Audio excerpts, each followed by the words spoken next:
warm welcome. You're watching One India English with me, Anubhuti Gaur, and this is a special show for all the UPSC aspirants out there as the prelims exam is to be conducted on the 4th of October, and there's a lot of nervousness. Many of the students are panicking. The country is reeling under the coronavirus pandemic. There are two very factors there.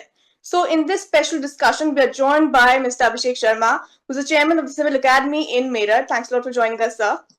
Thank you. Thank you, Anubhuti, for calling. So if we look at the exam pattern, has it changed in any way? What are the new changes that the students might expect this time around? Of course, they must have looked into the question papers from previous years, but what are the kind of changes that you as a teacher are expecting this time around? Very good question. Actually, generally there is a tendency from the newcomer students, newcomer aspirants, that they mug up only the facts and they more emphasize on the facts and the informations. But nowadays the UPSC has changed the whole pattern of the exam. They are asking multiple choice questions, and you have to choose multiple options.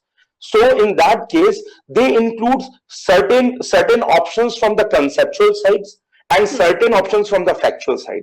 So only on the basis of mugging up the fact, you cannot solve the question.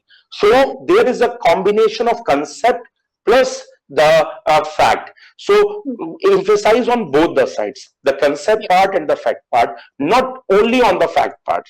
So concept building is must to clear the prelims exam, and that is why now it is a popular saying in our field that if the aspirant have not prepared his mains, he's not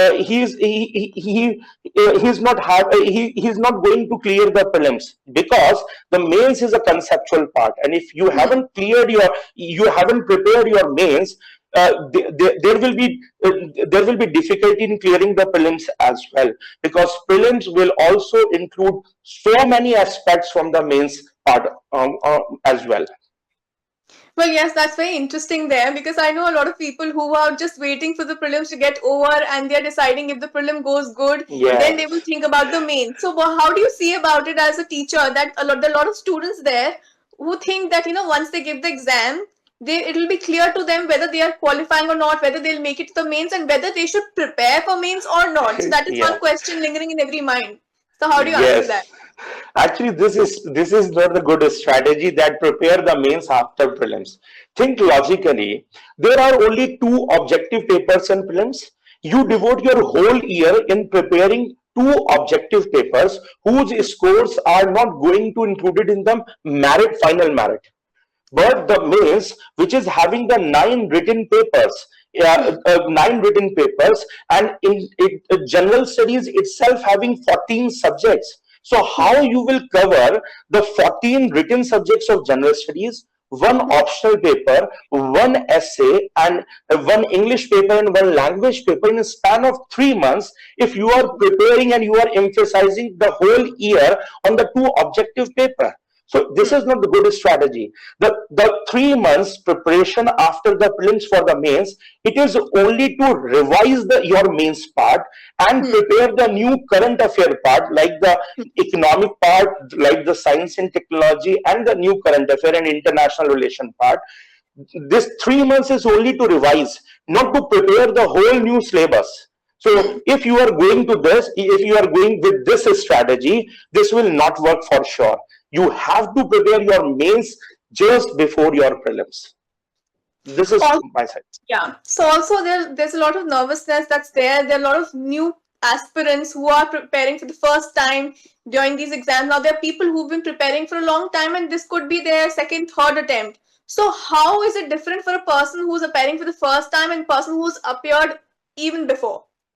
Yes.